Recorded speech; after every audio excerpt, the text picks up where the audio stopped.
Добрый вечер. Вообще, Сейчас мы поздороваемся со зрителями. Мы начинаем наш эфир на телеканале АТР. Это «Среда вечер Мазмазлар» в студии имени Джипар. Осман Пашаев и Украина чемпион. Да, и наш сегодняшний гость, футбольный тренер Анатолий Николаевич Заяев, человек, который сделал в 92 году Таврию, нашу местную Таврию, чемпионом Украины. И добрый вечер. Добрый вечер. До нас до эфира Анатолий Николаевич нам хотел рассказать, как он снимает напряжение, снимал напряжение с команды. Для футболистов, когда и у вас есть какая-то история по этому поводу. Ну, так получилось, что когда мы заняли первое место в первом чемпионате. Это 92-й год. Было, да, в 92 году было две подгруппы, по 10 команд. Это впервые. Чемпионат независимой Украины. Ну и, значит, первое место мы заняли в своей подгруппе, а Киевская «Динамо» в своей подгруппе. А во Львов вы ездили, как снимали напряжение? Вот, значит, получилось так, что Киевская «Динамо», как мы потом узнали, в цивильных костюмах, приехали они во Львов, значит, как бы праздновать чемпионство. Они считали, что они нас обыграют. А мы в день игры, это я придумал в свое время, летать в день игры. И мы полетели в день игры, немножко не рассчитали. Обычно летом мы кушаем за 5 часов, футболисты кушают, обедают. Вот 5 часов до игры мы тогда обедаем. А здесь пришлось за 4. Ну так получилось, что мы, значит, сели во Львов немножко позже, нежели рассчитывали. Потому что где-то самолет был Ан-24, он летит долго, летели часа 3. Значит, и аэропорт был закрыт на ремонт или что-то такое. Мы сели на военный аэродром. Правда, он там недалеко в городе, вот, где-то на окраине. Ну, не поэтому мы опоздали, а потому что, может быть, не рассчитали немножко по времени. Ну и приехали сразу в гостиницу. Ну, еще не разместились, не расселились, а сразу на обед, потому что не успевали.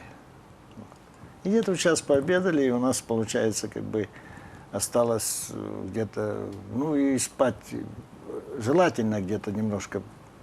До игры? До игры, да. И за 3 часа мы поднимаем. А здесь не получилось у нас. И за 2 часа мы уже не дали им, в 3 часа, когда осталось до игры, мы начали их поднимать. Кто там успел немножко прилечь.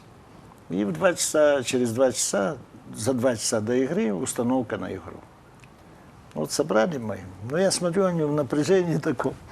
Думаю, нужно снять напряжение. Как это вы делали, интересно? Значит, и получилось так, что я говорю, то, что мы сегодня выиграем, я вам гарантирую. Вот могу положить свою голову на плаху. Но что нужно сделать? Я говорю, нужно сделать очень мало. Вот там справа у них есть игрок, который от ворот до ворот столько бегает, что это просто нужно его перекрыть. Я говорю, я не помню его фамилию, я специально так сказал. Они говорят, Лужный. Я говорю, ну, очевидно, Лужный, раз вы знаете. Вот, и слева, я говорю, такие вот у него ноги большие, значит, тоже перекроете его. Значит, они говорят, Шмотоваленко. Я говорю, ну, наверное, Шмотоваленко. И как бы я смотрю, в некоторых даже пот.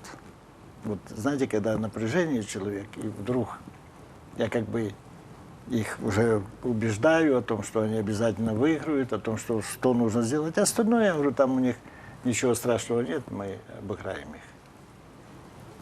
Вот так вот получилось. Удачно все. Но своими так называемыми тренерскими причудами вы славились уже давно. Вот я вычитывала, что Александр Заруцкий, это легенда кабардинского футбола, говорил о том, что это самый необычный тренер, который ему встречался на жизненном пути. Он рассказывал, что теорию, например, футболистам вы, вместо того, чтобы рассказывать, как нападать, куда бежать, вы рассказываете про войну, например, не пускаете футболистов в баню, не разрешаете пить воду. Это у вас такой особый подход? Таким образом боевой дух поднимаете футболистов? Нет, здесь немножко по-другому. Ну, может быть, он, знаете, как бы просто с душой такой. Вот, кстати, он, значит, когда мне было 80 лет, и я этот праздник свой проводил в городе Киеве. Я вообще не люблю такие праздники. Вот все день рождения, это особый такой праздник каждому. Я никогда не проводил. А 80 лет мне пришло. Я не знал, что я доживу до 80 лет. И он прилетел с Кабардино-Балкарии и был у меня на празднике. Вот. Я им, конечно, особенно там уже в конце остались все мои бывшие воспитанники, кто уже тренером, кто там кем, а Заруцкий сейчас замминистра спорта и плюс еще и спортивный директор футбольного клуба. Вот. И там многие, даже один прилетел вообще с Ташкента, значит, он главный тренер сборной Узбекистана и главный тренер сборной олимпийской Узбекистана. То есть ему все дали. А он у меня играл всего-навсего в Севастополе. Ну, о войне вы рассказывали своим Ну, подопечным? если говорить, вообще я изредка говорю о том, что мне пришлось, значит, увидеть, я являюсь еще и участником войны Великой Отечественной. Это как раз... Официально я являюсь таким. Потому что, когда, значит, началась Великая Отечественная война, все школы отправили из Симферополя, ну, с городов отправляли в районы. И нас в Нижнегорский район отправили. И мы там работали на урожае. И получилось так, что я, как участник войны, и моя старшая сестра, она еще жива-здорова. Андрей Николаевич, да, от воспоминаний вот к сегодняшнему чемпионату, вообще, как вам первая игра сборной Украины? И вообще, есть ли у вас фавориты свои? На кого ставите? И вообще, азартны ли вы в том, чтобы ставить, кто как выиграет? Или смотрите на это тренерским взглядом? Значит, я все время бился, когда Блохин покинул сборную. Я бился за Блохина и говорил ему, это было, Суркис меня пригласил на свое 60-летие в Киев, и там был Блохин, и мы с ним там встретились, я ему сказал, все равно я все сделаю, чтобы ты вернулся в сборную. Он не верил, он говорил о том, что нет, меня не хотят, я поругался. Я говорю, все равно ты будешь работать в сборной. И, естественно, я его пригласил на свое 80-летие, он пришел вместе с Балем, вот они вместе сидят. Вот, и он выступал и говорил, что вот Анатолий Николаевич меня поддерживает, я не мог не прийти к нему. Вот. Ну и, конечно, я как бы, ну не могу сказать, что я чародей какой-то, но я говорил о том, что мы выиграем у Швеции. Хотя никто не верил, думали, что мы не сумеем это сделать. Ну тогда делайте прогнозы на Францию и Англию, на эти игры. Ну, сейчас вот если говорить о Швеции, значит, я, конечно, очень сильно переживал, потому что как бы есть такая песня «Заблохина, Заблохина». Вот. И я как бы так за него переживаю, понимаете? Как бы и переживаю за страну свою и за Блохина. Потому что я все время бился, и, получается, вдруг мы начали проигрывать. А потом, когда Шевченко забил такие два великолепных гола, я вообще обалдел. Блохин ставил ставку на Шевченко? Делал ставку на Шевченко? Ну, я думаю, как? Я всегда говорил, и Шевченко для меня это вообще... Вот я на последней игре был, значит, когда Таврия играла, я летал на эту игру с Таврией. И, значит, после разминки, когда выходила команда уже в раздевалку, перед тем, как выйти на игру, Киевская «Динамо», и Блохин увидел меня, прибежал ко мне, там все они, вот видите, как Блохин вас То любит. есть 35 лет Шевченко не помеха, да? Для того, чтобы показывать Он и никак не может быть помехой, это легенда нашего футбола. Это без него, даже если бы он не играл, он должен там быть, потому что у нас не все это понимают. Я думаю, вот то, что я даже полетел с командой играть с Киевским «Динамо», и мы сыграли там ничью, как Альтман сказал, он говорит, ты фартовый, ты везун, понимаете? Ушли вы от моего вопроса. Сделайте два прогноза. Вот у меня просьба на выход из группы, из нашей группы, в которой мы играем, да, кто выйдет, те две команды, и, например, на финал. Кого вы видите в финале этого чемпионата? Ну, я считал так, что в финале обязательно будет играть Германия, и я не знаю, как они там соприкасаются, потому что они могут раньше сойтись, понимаете, здесь очень важно. Я не знаю, как они. Германия с Испанией. А про нашу группу? А про нашу группу я хочу, чтобы мы заняли первое место. Для того, чтобы занять первое место, нужно обыграть сейчас Францию. Реально? Ну, а почему нереально? Какой счет может быть? Ну, нам достаточно 1-0, нам не нужен большой счет. Нам достаточно не пропустить. Вот мы пропустили, и как бы нас завели. И мы тут же, мы же быстро отыгрались. То есть, если бы не первый гол Ибрагимовича, то 2 гола Шевченко, наверное, не были бы, да? Все в воротах могло у быть, да, все могло быть, Швеции. но, может быть, потом уже под конец бы мы где-то что-то бы... Потому что я уже не видел в отношении там Ибрагимович там что-то значил. А так я не видел команду в Швеции, что это команда, которая сможет нас обыграть. А вот вчера за кого болели? За... Единственный, сейчас вот я скажу, единственный эпизод мне, конечно, я очень сильно расстроился, когда конец игры. Получилось, там у нас игрок как бы травмировался, и пауза большая произошла. Мы не знаем, сколько судья добавил. Говорили 3 минуты или 2 минуты. А получилось почти 6 минут. И когда наш игрок по правому флангу, на их половине, начал атаковать, и я бы хотел, значит, вот, чтобы дошло до игроков наших, когда идет концовка, и мы выигрываем, уже нам атаковать не надо. А просто протащить мяч куда-то к угловому флагу и как можно больше его держать. Или потом ударить, чтобы мяч ушел на угловой. Сделать еще паузу такую, пока подать, или потом опять разыграть и закончить игру. То есть такая страховка. А да, да, своего а рода? он вдруг отдал пас. Как бы он хотел, чтобы мы его остро сыграли. А там не проходило это, там не было этого эпизода отдавать. Он не имел права. Или пошел бы на фол, чтобы был штрафной. Вот, и подавать не надо штрафной. То есть уже идет конец. В это время всегда может беда быть. Перехватил противник, то есть Но я думаю, что шведы, Блохин этот и момент провели не атаку, и провели атаку, которая могла закончиться взятием ворот, и 2-2. За кого вы болели вчера? С одной стороны, наши партнеры по чемпионату поляки, с другой стороны, соседи, и, наверное, здесь все-таки Крым, и это очень Но близко Россия. если брать честно, я болел за Россию, если честно. Почему? Ну, я вам скажу так, по идее, я родился в Симферополе, и это была в свое время Россия. Вот. Я родился, моя улица была последняя в Симферополе, она называлась Степная, перпендикулярно была Татарская. И вот вместе мы росли. И у нас было очень много национальностей, более 100. Мы знали, как дети, мы знали все национальности, кто какой национальности. Были немцы, армяне, греки, эстонцы, латвийцы, латыши, то есть все национальности там были. И мы как-то все вместе дружили, как-то жили. Мы никогда никого не обижал. У нас такого не было. Я не А знаю. на каком языке разговаривали? Ну, если честно, ну, у нас, конечно, свой ассирийский был дома, А во дворе? а на русском языке, русском. да. И все разговаривали на русском языке, все. То есть в Симферополе тогда и до войны тоже говорили на русском Да, языке? на русском языке. А, кстати, наш коллега Ризван Халилов вспомнил, что они как-то записывали с вами и интервью, и это просто оно не вышло на телеэкраны. Вы вспоминали там 19 мая 1944 года. Вот как вы встретили 19 мая? День Как- после депортации.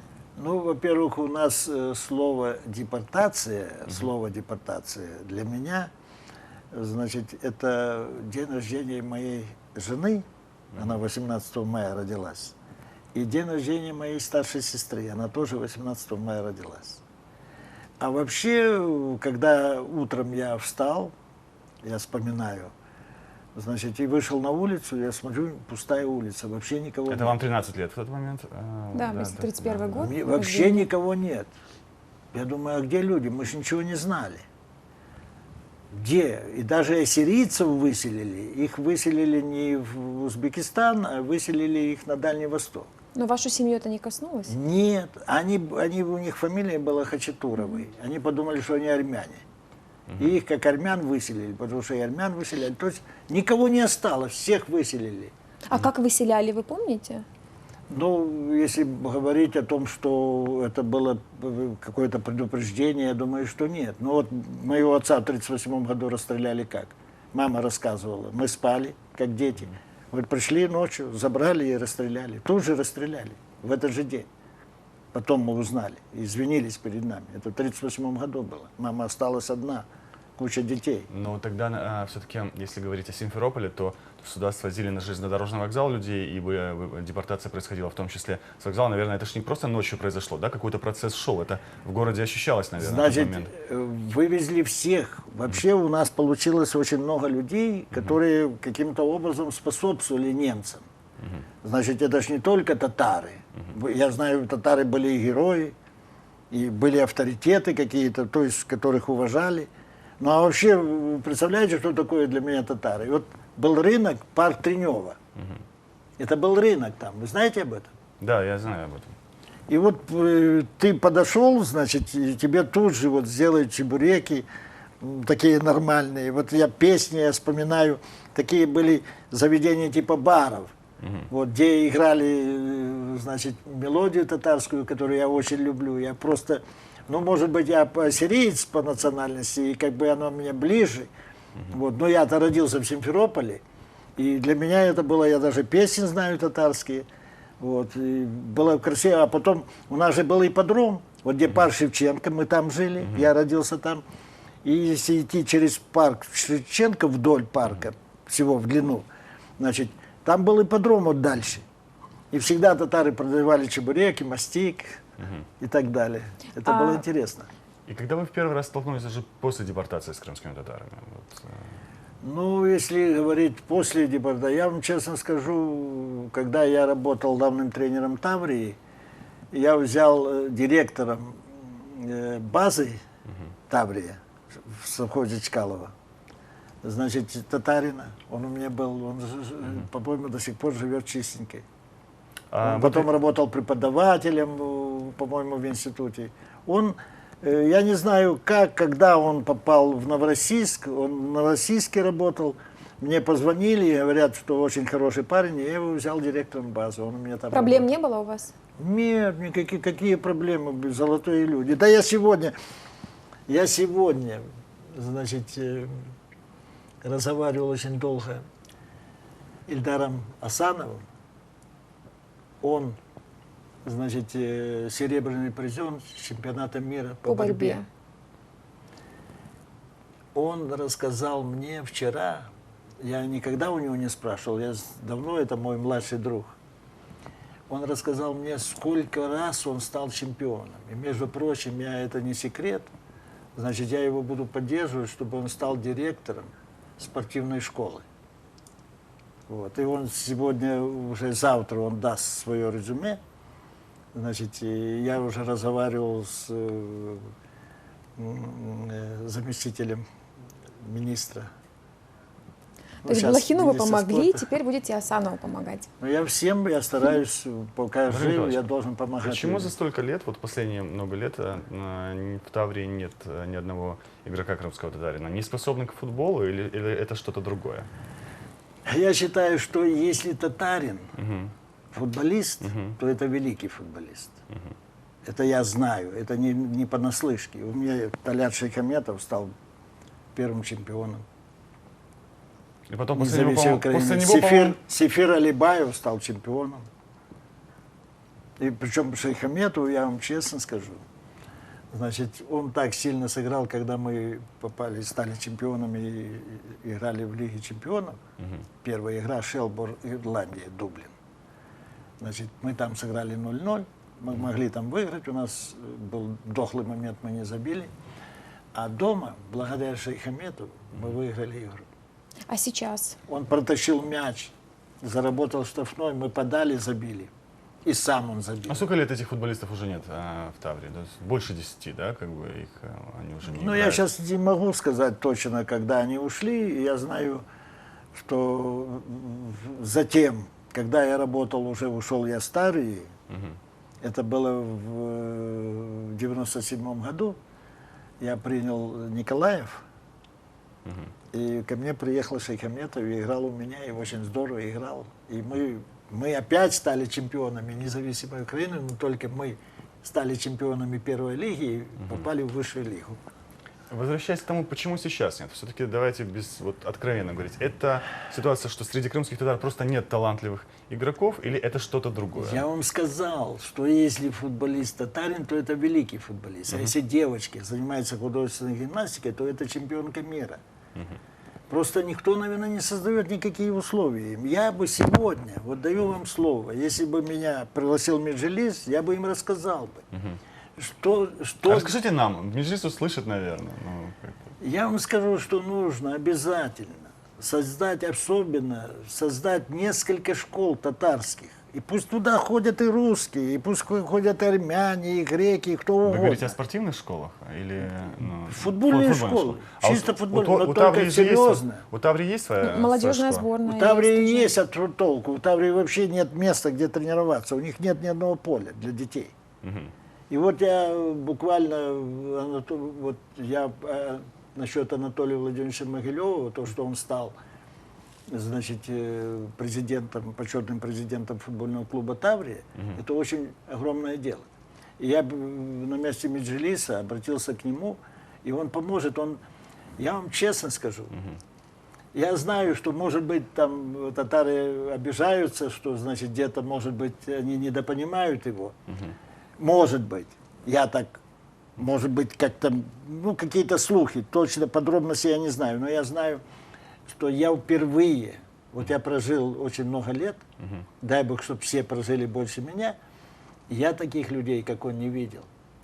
Могилев — это какое-то Каких? чудо. Это просто чудо, это дар Божий. Он так любит людей. Я когда к нему пришел и поставил перед ним вопросы, он мне все вопросы решил. Значит, я попросил, чтобы дубль не играл на базе, как это сделал Куницын. Но это смешно. Для кого играть на базе? Ну же для людей же. Это. У нас стадион «Фиолент». Я ему позвонил, я говорю, у нас еще есть одна игра. Я говорю, Анатолий Владимирович, я вас очень прошу, сделайте эту игру, чтобы она прошла на «Фиоленте». Он говорит, хорошо. И тут же он мне задает вопрос. Где мне тебе дать место, чтобы дети, школа Таврии, дети школы Таврии могли тренироваться? И Я где говорю, дали место? я говорю, не надо ничего искать. Есть стадион «Фиолент». Я еще там стал чемпионом в 50-е годы по футболу. Отдайте этот детям стадион. Это дубль, чтобы там играл, 19 лет, сейчас Ю-19. И также и остальные дети Таврии. Там Когда-то- два поля. Когда-то Куницын хотел построить стадион, а президент, еще тогда не будучи президентом Янукович, он обещал, что в случае, если он выиграет выборы, то он поможет Куницыну в строительстве стадиона. На каком этапе сейчас этот вопрос? Я этот вопрос никогда не слышал. Никогда. Чтобы Янукович обещал Куницыну, значит, построить. Это все, наверное, сказки какие-то. Я знаю другое. Что Куницын постоянно говорит о том, что когда победили мы Евро-2012, я считаю, что это особые заслуги Суркиса. Вот. И, значит, они, руководители, он имеет в виду Плакиду, имеет в виду Гриценко, председатель Верховного Совета и председатель Совета Министров в то время, что они не поставили вопрос, чтобы в Симферополе построили новый стадион. Я думаю, что здесь Куницын, который был президентом футбольного клуба, ему это ближе, нежели им, у них другие задачи, а он футболом занимался.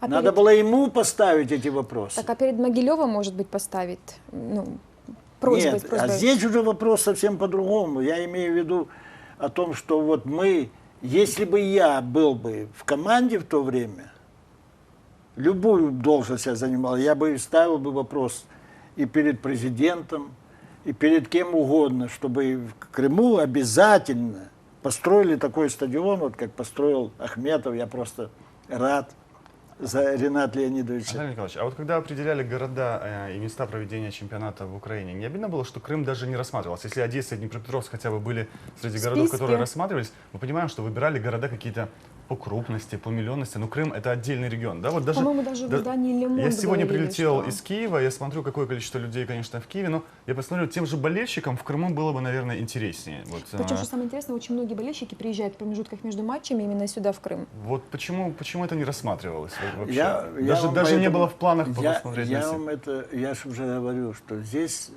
вина только Куницына. Почему? А что Потому мог сделать Куницын? Куницын он- не ну как, миллиардер, он был- как Коломойский он помимо или того, Ахметов. он помимо того, что он был почетным президентом, и по сути он руководил футболом в Крыму, он же еще и президент Федерации футбола Крыма, и всем футболом он руководил. Значит, помимо этого он еще был губернатором Севастополя. Это же фигура большая. Ну поставьте мне сегодня губернатором, было бы губернатор Симферополя, да я бы его сделал бы золотым. Я вам просто пример приведу. Вот маленький такой пример. При советской власти я дружил почти со всеми министрами Украины. Почему? Потому что был Михаил Макарович Бака, он же покойный ныне, он был председателем спорткомитета Украины. И всегда приезжали в отпуск. Куда? Сюда приезжали. Не приезжали же в Сочи. И я часто Решали вопросы со всеми встречался. А решать вопросы, я считаю так. Были первые секретари обкома, которые встречали и провожали каждого гостя. А были, которые, может быть, этого не делали. Так и здесь получилось, что надо было, наверное, обратиться, напомнить о том, что есть Крым, что в Крым выгодно привезти сюда вот сегодня болельщика, о чем вы говорите, что вы были. Выгодно. Почему? Ну, представляете, вообще вы когда-нибудь садились в вертолет и посмотрели, что такое Крым? Я облетал полмира, такого чуда на земле нет, как Крым. Мы просто это не ценим, мы этого не понимаем. Я так понимаю, у вас давний конфликт с Куницыным, поэтому мы можем Нет, обвинить... при чем тут конфликт? При чем тут конфликт? Да, Нет. пусть он Скажем живет так больше по-другому. меня. Если бы владельцем Таврии, да, был бы Фирташ, вот как сейчас, да, то есть это была бы другая ситуация. Фирташ бы смог пролоббировать Крым как место проведения игр чемпионата Евро. Потому что играли крупные игроки, да, крупные владельцы были заинтересованы в развитии инфраструктуры под Если Евро. говорить о Дмитрии Васильевиче Фирташе, я могу говорить о нем только хорошие слова. Тоже чудо, Почему? как вы говорите, Да, благо почему? от Бога. Почему? Я вам скажу. Значит, ну не потому, что он меня поздравил с 80-летием. Не поэтому. А потому, что он, благодаря его, сегодня есть команда Таврия. И он вкладывает свои средства. Какие на суммы это. он вкладывает? Ну, я не знаю, какие суммы, но не маленькие. Ну, приблизительно. Ну, не Скажем так, маленькие суммы. Чтобы среднюю украинскую команду содержать, сколько нужно в год? Ну, смотря какую команду. Среднюю. такую, как Которая в Таврия, середине высшей лиги находится. Я еще раз хочу вам сказать. Есть президенты, которые покупают, допустим, а что харьковский Металлист, он как, средняя команда или какая команда? Ну, вы определите, вы специалист. Ну, Вы, я считаю, что Харьков еще не дорос занимать место, допустим, в Лиге Чемпионов. Почему? Потому что мы сегодня имеем очки такие, которые дают нам возможность всего двум клубам играть в Лиге Чемпионов. А сколько Первое и стоит второе содержание, место. например, Металлиста в год? Вот Харьковского? Металлист может купить игрока за 15 миллионов евро, за 10 миллионов евро. Значит, Днепр, вот точно такая же команда, как Металлист, тоже может купить за большие деньги. А самый дорогостоящий игрок Таврии кто? И сколько стоит? Ну, я думаю, что здесь нет дорогостоящего игрока. Здесь все игроки или свободные агенты. Ну, допустим, вот брали игроков, там, ведущие игроки, Назаренко, он свободным агентом пришел. Поэтому за него никто не платил. Калиниченко, он пришел свободным агентом, за него никто не платил.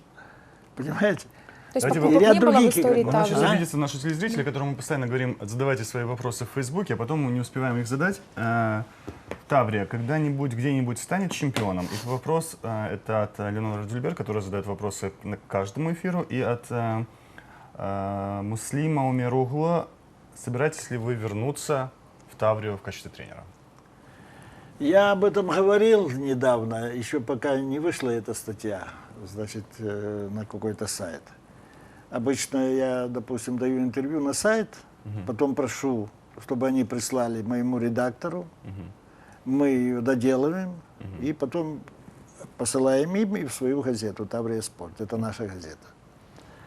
Значит, я там сказал, если бы не случилась беда трагическая, когда в 1994 году убили моего сына, естественно, я прямо вам могу сказать, что я до сих пор бы работал главным тренером, больше никто. А я бы работал главным тренером, а сын был бы мой президентом футбольного клуба. Значит, так получилось, когда произошла перестройка. Ну, я не просил сына, чтобы он стал президентом клуба в 1992 году, перед началом чемпионата, это в январе месяце. А он сам, он видит, что уже команда никому не нужна. Все разбежались, произошла перестройка, и каждый жил кто как мог. На том накоплении, которое было при советской власти. Уже руководство непонятно, значит, каждый искал пути, другие дорожки. И мой сын стал президентом. И, может быть, благодаря этому, что он стал президентом, эта команда сохранилась и стала чемпионом. Когда вы были владельцами клуба? На тот Получается, что мы хозяева, да, мой сын был хозяином клуба. момент? Сейчас у вас И сохранилась получилось, какая-то часть? меня обком партии поставил, значит, уже и так мне Грач Леонид Иванович сказал, что больше он никогда ни одного тренера, всегда с Москвы сюда тащили тренеров, значит, больше никогда он никого не возьмет, вот поставил меня и поставил так, сказал, ты будешь и президент клуба, и ты будешь главный тренер. То есть он мне все отдал, Грач. У нас просто мало времени, поэтому потом, когда вопрос произошло- о тренерстве. Вы, по-моему, с декабря Так вот- опять в Таврии, да? Если Вот вы- сейчас я вам Консультирую. объясню. Когда получилось это, значит, сын стал президентом, его в 94 году, 1 мая, убили. И, конечно, мне говорили там что-то, ну, сказки рассказывали, я его искал везде, вот, обманывали меня. Вот. А вот сейчас я знаю все подробности. Вот, и поэтому я был бы, конечно, до сих пор. Если касаться Я этой- мечтал работать как Старостин. Если касаться этой грустной темы в вашей семье, вы эти подробности изложили в письме президенту Януковичу осенью. И что вы ждете от президента? То есть вы 17 лет не можете получить ответы на какие-то вопросы, да, в этом преступлении. Что вы ждете от Януковича? Ну, я уже всего дождался, то, что я хотел. Всего дождались? Могу я так сказать? Да. И я вам ранее уже сказал об одном человеке, который мне помог. И я считаю, что таких, как Анатолий Владимирович Могилев, я за всю свою жизнь никого не встречал. Я вам честно скажу. И все-таки о тренерстве. Сейчас вы просто консультируете, да, Таврию. И кого вы консультируете в Таврии? И что произошло с этими сменами Альтман на Лужный? Лужный. Что это за интриги? внутри? Значит, получилось совсем не так. Значит, никакой я не консультант. Значит, получилось так, что когда пришел Дмитрий Дмитриевич Селюк, и была передача с ним по интернету из Испании, был на передаче, мне сказали, надо мне быть, потому что там какое-то заявление сделал Селюк в отношении меня. И он меня пригласил на работу руководителем департамента детско-юношеского футбола Таврии. Вот о чем мы говорили, что нет Татарина, да нет вообще ни одного местного игрока. Вот есть один Причиненко, это моего бывшего игрока сын. И то его воспитывали в «Шахтере» с 12 У нас лет. был вопрос, что реально крымских татар талантливых не берут в школу Таврии. То есть есть такие факты? Или вы слышали? Я не поверю никогда в жизни, потому что есть вот здесь вот на стадионе «Фиолент», значит, когда была команда «Динамо Игросервис», там работал татарин детским тренером. Его оставили, там он стал как бы там исполнять какие-то обязанности другие, но он работает, продолжает тренировать детей сам по себе. И любого ребенка туда пришли, любой национальность он берет. У нас вообще такого нет. Чтобы татарина брали или не брали, я этого не знаю. Допустим, вот там есть, значит, тренера, и вот ко мне обращались татары, значит, и я их туда устраивал, и ничего. Ну и, наверное, один из последних вопросов. Для чего Наверное, Фиртыш, последний. Для чего все-таки Фиртыш вкладывает в Таврию? Ну, я думаю, что, если так честно сказать, я думаю, что Дмитрий Васильевич, Хочет такую же игрушку, как у Ахметова, Коломойского. я не думаю, что игрушку, потому что он хочет, чтобы, ну, ему, наверное, приятно, чтобы, во-первых, ну, Таврия это ничья команда, допустим, у Коломойского много команд, значит, а в Таврии нет больше никого, только вот, допустим, есть. А у Таврии только один Фиртыш, И так? мне бы, и ему, наверное, хотелось бы, чтобы Таврия выступала постоянно в Лиге Европы, и он на это идет. Он не жалеет средств на это, значит, и поэтому ищет пути, Покупать дорожки. дорогостоящих футболистов он готов, как считаете?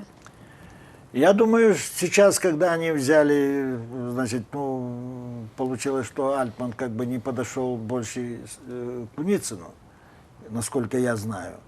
И, значит, они взяли сейчас молодого тренера, как бы впервые, потому что он исполнял обязанности в киевском «Динамо».